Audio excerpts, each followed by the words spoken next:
relation to targeting seniors, it seems to be becoming more and more prolific.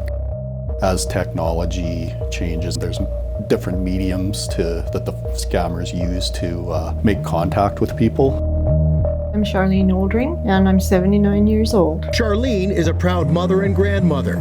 She has a weekly tradition. She makes cookies for her grandkids. One day, she received an unexpected phone call.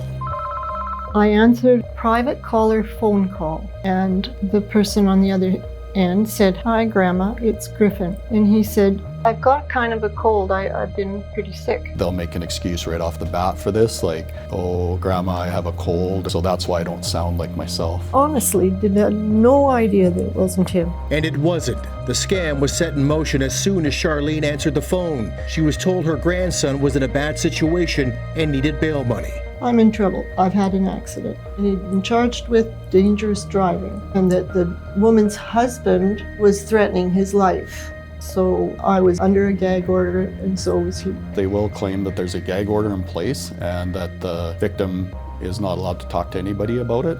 And essentially, they're just trying to isolate that person. Came back, said, "Well, you could wire us the money, but now it'll be $90,000. I phoned my bank. They asked me what it was for, and I told them it was for this investment. It was out of my bank account that day. The amounts that they request, it's done for a reason, in order not to set off any red flags. I couldn't stand the thought of seeing him in jail. These scammers are so well versed in playing on human emotions and making us react. The calls kept coming, and the story changed, increasing the stakes. Now he's been charged with manslaughter, so we need another $140,000. I thought, if this is a scam, I'm in big trouble. Charlene was suspicious but remained quiet. I couldn't eat. I couldn't think. Scammers have developed these scripts over time, and they've perfected these scripts. Charlene thought the so-called gag order was legit and feared potential consequences. She was so concerned that she didn't even talk to her grandson when they were reunited at a family gathering. I said to the scammer, "Can you ask him to give me a sign, like a thumbs up or something, so that I know that this is right?" And he said, "Well, no, he can't give you he can't talk to you either." Nobody knew. Nobody at the party knew there was anything wrong. Charlene eventually broke her silence and sought advice. Then she called her grandson. I said, "Griffin, did you have an accident?" And he said, "No, Grandma. Well, I guess I've been scammed." In the end, I lost $230,000. They are relentless. They're driven by greed. They are clever. I thought, it's only money. Nobody was hurt. But my life is going to change. Embarrassing. Beyond belief, embarrassing. Sad. Because I'd lost my husband that year.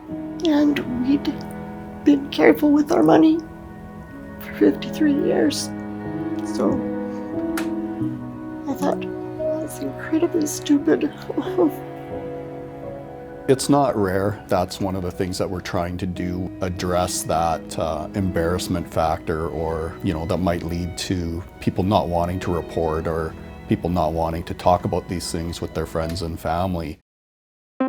Ultimately, it was a phone call that changed Charlene's life. She feels like she's run out of options, but wants to warn others about predatory scammers. I do.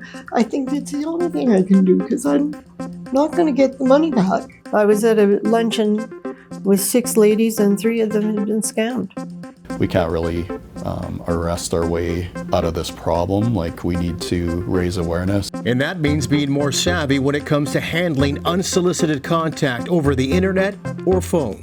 First of all, don't answer the phone if you have a call that's private caller or a number you don't recognize. Secondly, don't give any of your financial information over the phone. Don't. And there's nothing wrong with hanging up. The number 1 giveaway is unsolicited contact.